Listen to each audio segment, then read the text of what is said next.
Quand on apprend à connaître le roi des rois, il déverse sur nous toutes sortes de richesses. Vous savez, quand vous êtes enfant de Dieu, vous êtes riche.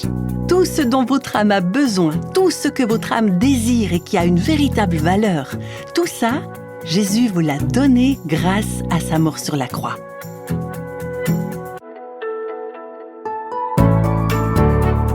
Vous écoutez Réveille nos cœurs.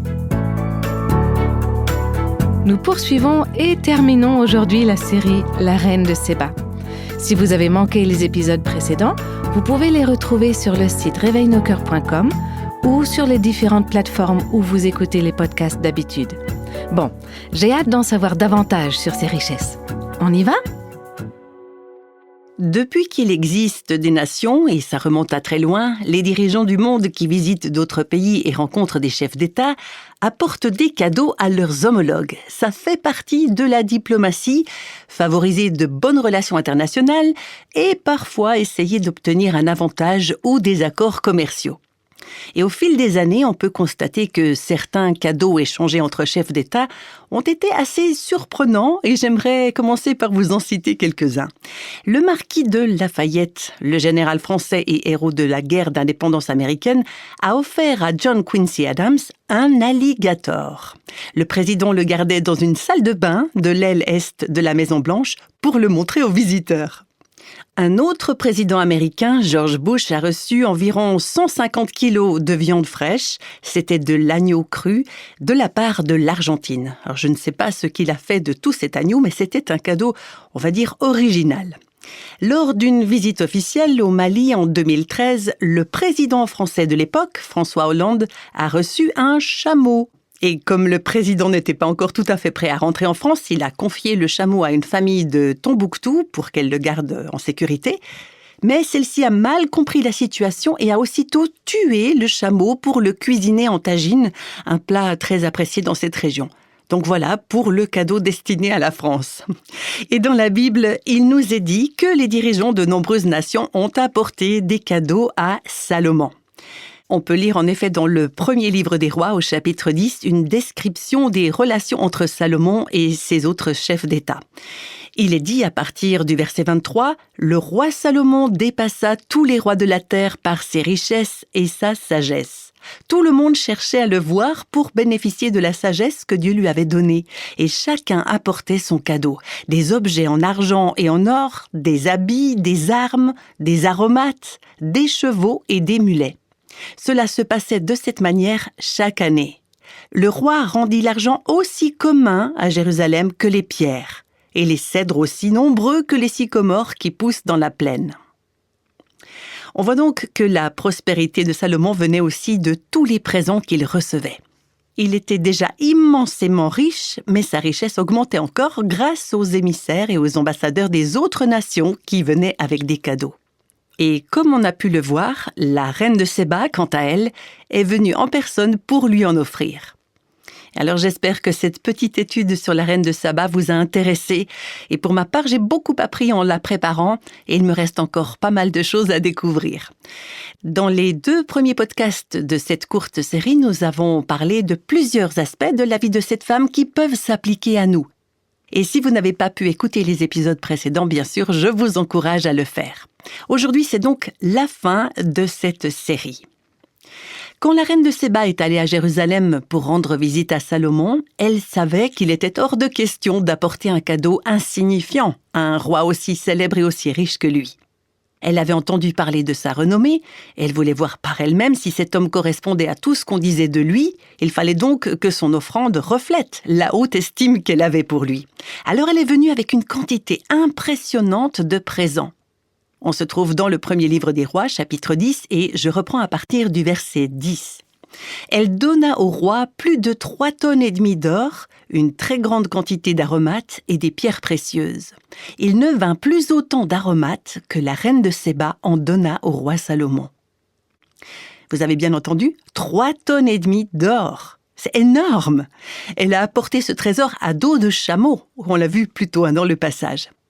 On estime qu'un chameau pouvait transporter environ 90 kilos sur un long trajet, ce qui veut dire qu'il aurait fallu environ 45 chameaux rien que pour porter l'or. Juste pour l'or. Donc imaginez la scène, cette reine, elle est même immensément riche, entrant à Jérusalem avec ses 45 chameaux, et sans doute beaucoup plus encore, chargée de cadeaux pour le roi d'Israël. Par ce cadeau extravagant, elle rend hommage à Salomon et elle reconnaît sa supériorité. Elle reconnaît qu'il vaut tout cela, et même davantage. Et en méditant sur ce passage, ça m'a rappelé d'autres présents qui ont été apportés de très loin dans le Nouveau Testament. L'or, l'encens et la myrrhe que 3 dignitaires ont offert à un autre roi, près de 1000 ans plus tard. On peut lire ça dans le récit des mages venus d'Orient pour rendre hommage au Sauveur nouveau-né à Bethléem. Et il est possible que parmi les aromates que la reine de Séba a apportés, il y ait eu aussi de l'encens et de la myrrhe. Salomon n'avait absolument pas besoin de ce somptueux cadeau de la part de la reine de Séba. Ce n'était pas comme si elle disait « Oh, ce pauvre roi, il a besoin d'aide, je vais lui apporter un soutien ». Non, ce n'était ni une assistance, ni un prêt entre nations. Elle offrait ce présent à un royaume et à un roi qui était déjà immensément riche. C'était l'homme le plus riche du monde et pourtant, il a gracieusement accepté son offrande. Et ça me fait penser que notre roi, Jésus, celui qui est bien plus grand que Salomon, n'a besoin d'aucun des cadeaux que nous pourrions lui apporter. Nous ne pouvons aucunement contribuer à sa richesse. Et même si on lui donnait tout ce qu'on possède, on ne pourrait rien ajouter à sa richesse. Mais il reçoit avec joie les dons que nous lui apportons comme expression de notre reconnaissance, de notre adoration et de notre amour. Je vais passer les versets 11 et 12. C'est un peu comme une parenthèse, il parle du commerce entre Hiram et Salomon, encore une preuve de la grandeur et de la renommée de Salomon. Mais le passage sur la reine de Séba se termine au verset 13. Le roi Salomon donna à la reine de Séba tout ce qu'elle désira, ce qu'elle demanda. Le verset 10 nous parle du cadeau qu'elle lui a apporté, et le verset 13 nous parle maintenant des cadeaux que lui, Salomon, lui a fait. Elle n'avait aucun besoin, aucun désir qui aurait pu dépasser la capacité ou la volonté de Salomon d'y répondre. Il lui donna tout ce qu'elle désira, tout ce qu'elle demanda. Et Jésus, lui, il l'a exprimé ainsi dans Matthieu chapitre 7. « Demandez et l'on vous donnera, cherchez et vous trouverez. » Donc voilà une femme qui est venue poser des questions, qui est venue chercher et apparemment demander certaines choses provenant du royaume d'Israël. On ne sait pas précisément ce qu'elle a demandé ou ce qu'elle a désiré, mais le roi Salomon lui a donné tout ce qu'elle a demandé. Et il en est de même avec notre roi céleste. La reine offre à Salomon environ 3,5 tonnes d'or, ainsi qu'une immense quantité d'aromates et de pierres précieuses, mais malgré tous ces trésors, elle ne pouvait en rien égaler les dons que Salomon avait pour elle. On trouve un passage parallèle à 1 Roi 10 dans 2 Chroniques, chapitre 9. Et il y a une traduction qui dit « Le roi Salomon donna à la reine de Séba beaucoup plus qu'elle n'avait apporté au roi. » Et pourtant, qu'est-ce qu'elle en avait apporté des choses, des tonnes de richesses. Mais il lui donna bien plus encore. Et c'est la même chose quand on apporte nos offrandes et nos dons au Seigneur avec un cœur plein d'adoration, plein de reconnaissance et d'amour. Mais ce que lui nous donne dépassera toujours tout ce que nous pourrions lui offrir. Mon père disait souvent « On ne peut pas être plus généreux que Dieu ». Et c'est vrai, on lui donne tout ce qu'on peut, mais il nous donne davantage en retour. Et ce n'est pas nécessairement en richesse matérielle. Vous savez, on peut être un fidèle disciple de Jésus et être pauvre, ce n'est pas un péché. Mais il nous donnera des richesses éternelles, relationnelles, tout ce dont on a besoin, tout ce qu'on désire selon sa volonté. Quand on marche avec lui, il nous donne plus que nous ne pourrions jamais lui donner. Je ne sais pas si vous vous souvenez de ce passage dans Matthieu 7 au verset 11 où Jésus dit « Si donc, mauvais comme vous l'êtes, vous savez donner de bonnes choses à vos enfants, votre Père céleste donnera d'autant plus volontiers de bonnes choses à ceux qui les lui demandent. » Et puis aussi dans Éphésiens 1, il est dit « Béni soit le Dieu et Père de notre Seigneur Jésus-Christ, qui nous a bénis de toute bénédiction spirituelle dans les lieux célestes en Christ. » En lui, par son sang, nous sommes rachetés, pardonnés de nos fautes, conformément à la richesse de sa grâce. Éphésiens 2, verset 7, nous parle de l'infinie richesse de sa grâce par la bonté qu'il a manifestée envers nous en Jésus-Christ. Vous savez, quand vous êtes enfant de Dieu, vous êtes riche. Tout ce dont votre âme a besoin, tout ce que votre âme désire et qui a une véritable valeur, tout ça, Jésus vous l'a donné grâce à sa mort sur la croix. Et notre part, à nous, c'est de l'accepter, c'est d'en profiter, d'en faire l'expérience et de lui en rendre grâce. Alors je reviens au chapitre 10 du premier livre des Rois. C'est la fin du verset 13. Elle rentra dans son pays avec ses serviteurs. En rentrant chez elle, la reine de Séba a sans aucun doute raconté à son peuple ce qu'elle avait vu, ce qu'elle avait entendu, ce qu'elle avait vécu. Et je l'imagine tout enthousiaste en train de raconter « Vous n'allez pas le croire, j'avais entendu dire ceci, cela, mais c'était tellement mieux en réalité !» Nul doute qu'elle a raconté avec joie et enthousiasme ce qu'elle avait connu à Jérusalem. Mais cette histoire ne concerne pas seulement la renommée de Salomon. Elle se trouve dans notre Bible dans le cadre du plan éternel de Dieu pour répandre la gloire du Dieu de Salomon au-delà d'Israël jusqu'aux extrémités de la terre. Et ça a toujours été le plan de Dieu.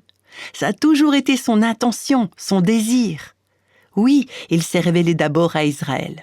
Mais ensuite, il a dit « Vous serez une lumière pour les nations ». Sa gloire devait couvrir la terre comme les eaux couvrent la mer. Donc, quelque part, on pourrait dire que Dieu a attiré cette reine depuis le royaume de Séba, au sud de la péninsule arabique, sur plus de 2400 kilomètres jusqu'à Jérusalem. Et elle ne savait pas que c'était Dieu qui l'attirait. Elle savait seulement qu'elle avait entendu des récits et qu'elle voulait voir par elle-même. Mais c'était Dieu qui la conduisait. Personne ne vient à Christ sans que Dieu ne l'attire.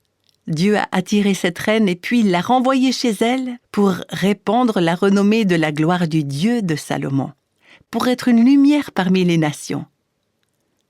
Dieu nous parle, il nous attire à Jésus, il nous révèle les merveilles des richesses infinies de la grâce que nous avons en Christ, et puis il nous renvoie chez nous, dans notre travail, dans notre quartier, dans notre communauté, pour être les témoins des merveilles de Christ, pour faire resplendir la gloire de notre grand Dieu.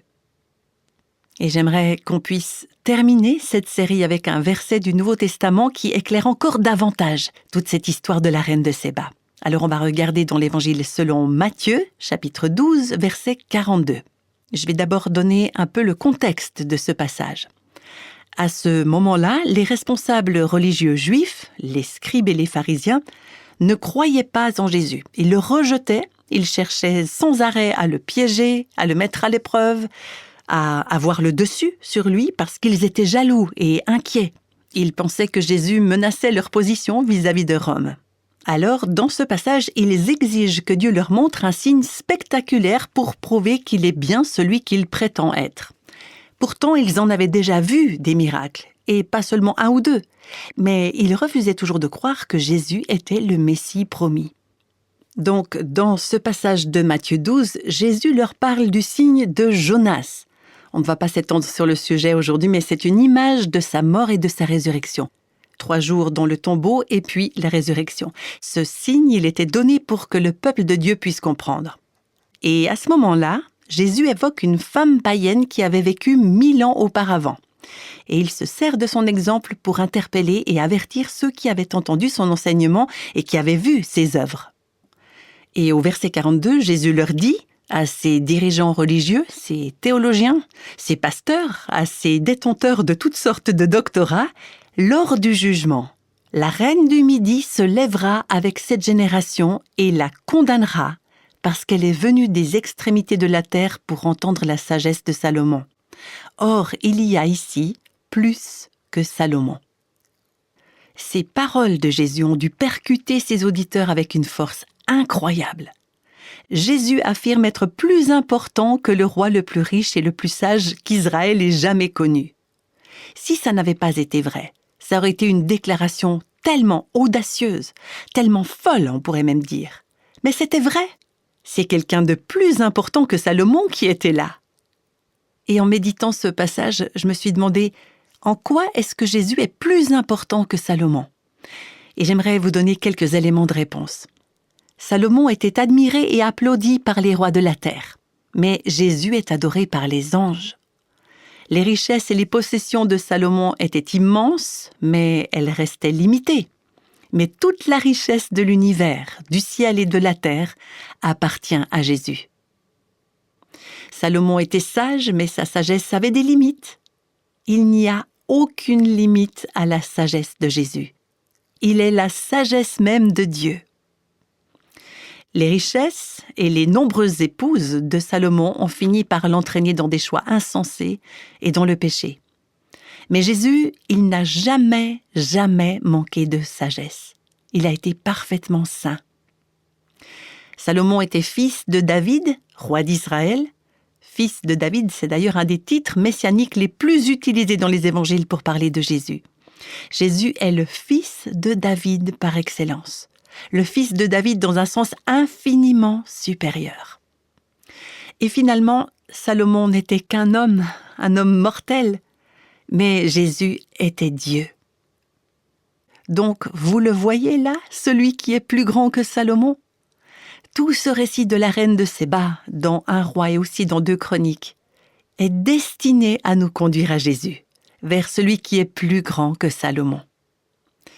Mais dans Matthieu 12, il y a aussi une autre comparaison, celle entre la reine du Midi, donc la reine de Séba, et cette génération à laquelle Jésus s'adressait. Et je pense qu'on peut faire la même comparaison avec notre génération. Alors, quels sont ces contrastes, ces comparaisons ? D'abord, la reine a parcouru près de 5000 kilomètres aller-retour depuis un pays étranger pour rechercher la sagesse de Salomon. Maintenant, Jésus, le fils de David par excellence, était là, au milieu de ces gens. Et Jésus leur disait « Je suis là ». Et pourtant, ses propres compatriotes ont refusé de l'écouter. Il était tout près, et eux, ils n'avaient pas besoin de faire un long voyage pour l'entendre. Nous non plus, d'ailleurs, on n'a pas besoin d'aller loin pour l'entendre. On a sa parole, on a ce livre entre les mains. La parole est près de toi. C'est ce que nous dit l'Écriture. Et pourtant, les contemporains de Jésus, tout comme nous souvent, n'étaient pas intéressés. Alors que la reine de Saba, elle avait fait des milliers de kilomètres pour pouvoir entendre Salomon. Avant sa visite, elle connaissait très peu le Dieu vivant, le Dieu de Salomon. Elle avait seulement entendu quelques récits, de loin. Mais les personnes à qui Jésus parlait avaient un immense privilège. Dieu s'était révélé à Israël. Ils avaient reçu sa parole depuis des siècles. Elle n'avait vu aucun miracle, cette reine païenne. En revanche, les dirigeants juifs avaient été témoins de tous les signes et prodiges accomplis par Jésus, celui qui est plus important que Salomon. Alors, ça nous rappelle que si quelqu'un décide de ne pas croire en Christ, aucun miracle ne fera changer son cœur endurci. Car le problème, c'est pas seulement d'être convaincu intellectuellement, il s'agit d'être disposé à croire, à faire confiance, être disposé à se repentir, à revenir à Dieu, être disposé à s'humilier devant lui. D'après ce qu'on sait, la reine de Séba n'a pas été invitée à venir voir Salomon, mais elle est venue quand même. Les contemporains de Jésus, eux, ils avaient été invités encore et encore à venir à lui. Mais ils ont refusé. La reine n'avait aucune garantie que Salomon l'accueillerait après un si long voyage, avec tous ses chameaux et ses cadeaux. Et vous imaginez s'il lui avait dit « Non, madame, vous ne pouvez pas entrer ». Elle n'avait aucune assurance que Salomon la recevrait. Mais Christ, lui, a promis d'accueillir et de recevoir toutes celles et ceux qui viennent à lui avec foi. La reine a reconnu la sagesse de Dieu en Salomon, mais les contemporains de Jésus, malgré tous les privilèges qu'ils ont eus pour connaître la parole de Dieu, ont rejeté celui qui est la sagesse même de Dieu. Malheureusement, il y a tellement de gens qui font la même chose aujourd'hui. Ils considèrent Dieu comme un fou, comme un insensé. La reine a honoré Salomon et lui a offert des présents somptueux. Les chefs religieux du temps de Jésus, comme tant de gens aujourd'hui, ont déshonoré Christ. Ils ne lui ont rien donné. Et pire encore, ils ont comploté pour lui ôter la vie. Et cette femme étrangère, cette païenne qui, dans la culture du Moyen-Orient, n'aurait pas bénéficié d'un grand prestige, a honoré le roi Salomon. Elle a reconnu que Dieu l'avait établi sur le trône d'Israël. Mais ces respectables dirigeants juifs ont rejeté Christ. Ils ont refusé de croire qu'il avait été envoyé par Dieu pour régner. Et c'est leur refus de croire qui servira de base au jugement de Dieu sur eux. Permettez-moi de le relire, ce verset 42 de Matthieu 12. Il est tellement important. Et puis je terminerai en mentionnant quelques applications pour nous. Jésus nous dit, lors du jugement, la reine du Midi se lèvera avec cette génération et la condamnera parce qu'elle est venue des extrémités de la terre pour entendre la sagesse de Salomon. Or, il y a ici plus que Salomon. Ce verset, il nous rappelle d'abord qu'il y aura un jugement final. Vous avez remarqué, Jésus ne dit pas « il y aura peut-être un jugement », il affirme avec certitude « il y aura un jugement ». Chaque génération, chaque homme et chaque femme qui a vécu sur la terre devra se tenir devant un Dieu saint et rendre compte de la manière dont il a répondu à Christ. Partout dans le monde, à toute époque, chaque personne devra rendre compte de sa réponse à Jésus. Et selon ce verset, les personnes qui ont été le plus exposées à Christ auront aussi une plus grande responsabilité. Et elles subiront un jugement plus sévère si elles l'ont rejeté. Dans ce verset, Jésus dit également qu'il y aura des témoins venant de toutes les époques qui se tiendront dans cette salle d'audience, entre guillemets, au jour du jugement. Des personnes qui ont eu beaucoup moins d'opportunités que nous. Comme la reine de Séba, ces gens-là n'avaient pas d'église, pas de Bible, pas de ressources facilement accessibles. Et pourtant, ces gens ont cherché sincèrement la sagesse de Dieu. Et parmi ces témoins, il y aura la reine de Saba qui va se lever et témoigner contre ceux qui auront refusé de croire. Elle a parcouru une immense distance pour entendre Salomon, et nous, parfois, on ne ferait même pas une distance de quelques mètres. Peut-être qu'on a entendu l'Évangile encore et encore et encore, mais qu'on n'a pas reçu Christ. Je pense à certaines personnes qui écoutent des radios chrétiennes toute la journée ou qui suivent leur podcast préféré. Peut-être que vous m'avez entendu enseigner pendant des années. Peut-être que vous avez pris des notes. Vous avez tout entendu. Mais vous n'avez jamais dit oui à Christ. Vous n'avez jamais placé votre confiance en lui. Vous avez eu toutes les occasions possibles et vous avez dit peut-être plus tard. On se dit parfois, je suis trop jeune, je verrai ça plus tard. J'ai pas envie que ma vie change maintenant. Je veux pas abandonner ceci ou cela. Et quel que soit le genre d'excuse, on n'a pas fait de Christ notre sauveur.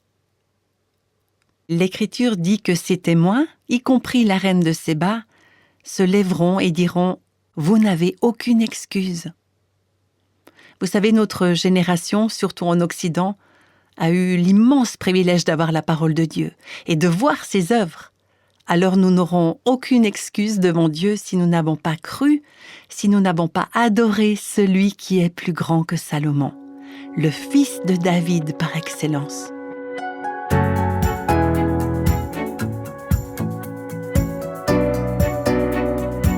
Voilà un avertissement puissant et solennel. Et je ne peux pas m'en empêcher. Je vous invite à dire oui à Jésus aujourd'hui. Dans l'équipe de Réveille nos cœurs, c'est un thème récurrent qu'on s'encourage mutuellement à dire « Oui Seigneur ». Quand on dit ça, « Oui Seigneur », c'est un oui qui symbolise le drapeau blanc hissé. Un oui entier qui vient du fond du cœur et avec lequel on dit « Je dépose mes armes. J'arrête de me battre contre toi Seigneur.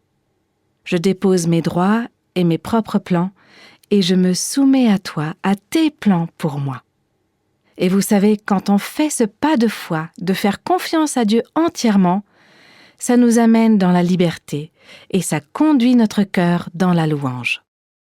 Oh oui Seigneur, nous t'adorons. Merci d'avoir rendu possible pour nous l'accès à ta présence, pour te confier tout ce qui est sur notre cœur, pour te poser nos questions difficiles, mais surtout pour croire en toi et pour être sauvés. Et Seigneur, je prie que personne parmi celles et ceux qui écoutent ce podcast aujourd'hui ne refuse de croire à l'Évangile, de se tourner vers toi, de se repentir et de placer sa confiance en Christ, notre grand Salomon, celui qui est plus grand que Salomon. Et c'est au nom de Jésus que nous te bénissons. Amen. Amen. Merci de nous avoir écoutés, d'avoir prié avec nous, et on se réjouit de vous retrouver ici sur Réveille nos cœurs pour la prochaine série de podcasts.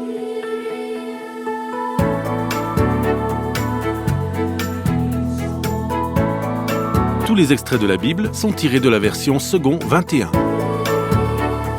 Réveille nos cœurs est le ministère francophone de Revive Our Hearts avec Nancy DeMoss Wolgemuth. Avec les voix de Christine Raymond et Jeannette Kosman.